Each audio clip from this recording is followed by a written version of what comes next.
Bom dia. Enfim, os 3 ministros militares do Palácio do Planalto, 3 generais de 4 estrelas, foram ouvidos na investigação sobre se o ex-ministro Sérgio Moro tem razão ou não tem razão em relação a Bolsonaro querendo se meter na Polícia Federal. Aí a gente vê que aquela história da ameaça de Celso de Mello, que se eles não fossem depor, eles seriam conduzidos sob vara, coercitivamente, foi só basófia, né? Foi só ameaça mesmo, foi só demonstração de força, porque eles têm foro privilegiado como ministros, não como generais, né, da reserva, mas como ministros, né? Aliás, nem deveria ter delegado colhendo o depoimento deles.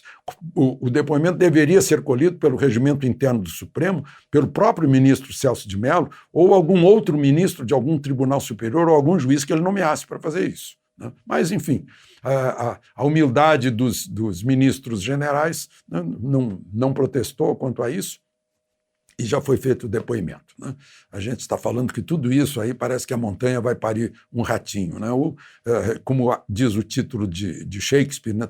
Muito barulho por nada, né? Porque o máximo que saiu do depoimento dos delegados foi que Bolsonaro queria alguém com quem ele tivesse afinidade para ser o diretor-geral da Polícia Federal. Sim, ele queria que alguém que fosse ministro da Justiça tivesse afinidade com ele. Ele queria que alguém que fosse ministro da Economia tivesse afinidade com o presidente. Ele queria que o ministro da Saúde tenha afinidade com o presidente. É uma coisa incrível, óbvia, né? Aí, então, a outra atração do dia foi ouvir a fita que retrata, ou ver a fita que retrata uma reunião ministerial. Então, estão dizendo, né, que os que viram a fita que teve palavrão do presidente, né?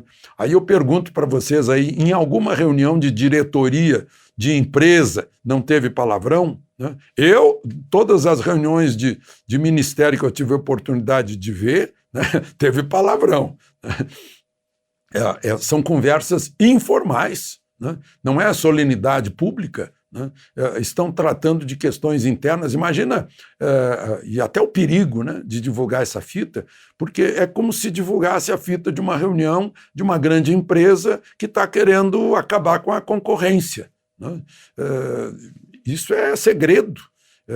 Por isso existe espionagem industrial. Mas, enfim, vamos ver a quanto isso vai levar. Bom, o presidente ontem pôs na lista de atividades essenciais os barbeiros, cabeleireiros, etc. Salão de beleza em geral. Eu acho que com os informais dá bem mais de 1 milhão aqui no Brasil, né? São 730 mil registrados, mas tem muito mais, né? Muito mais. São Paulo tem mais de 200 mil, tranquilo. Pode ter 400 mil, talvez, né? Rio de Janeiro e Minas Gerais tem mais de 100 mil, né? Enfim, eu estava todo satisfeito pensando que eu ia poder cortar o cabelo, enfim, né? Mas o governador de Brasília parece que não vai autorizar a reabertura. Os governadores têm esse poder. 13 governadores estão dizendo que não vão autorizar a reabertura. São milhões de pessoas que voltariam à sua atividade econômica. Num momento em que o órgão da ONU que trata da fome e o Banco Mundial estão dizendo que até o fim do ano a fome volta ao Brasil, o mapa da fome. O Brasil volta ao mapa da fome. Tem que pensar nisso também. Estamos com um grande número de mortos aí, chegando a 12 mil, mas é preciso saber quantos, né, vão ser abatidos pela fome, pelo desespero, né, nesses casos todos aí que temos pela frente. E, por fim, eu queria registrar que está uma grande... eu estava falando nisso, né? Vejam só que interessante, eu fui fazer uma radiografia, não deu em nada, mas o operador do raio-x me disse que a maior parte dos casos que aparecem lá é de dedo mínimo, o dedo mindinho do pé, né, fraturado, porque as pessoas ficam em casa e estão dando topadas nos cantos dos móveis. Bem interessante essa correlação entre dedo mínimo fraturado e a quarentena. De Brasília, Alexandre Garcia.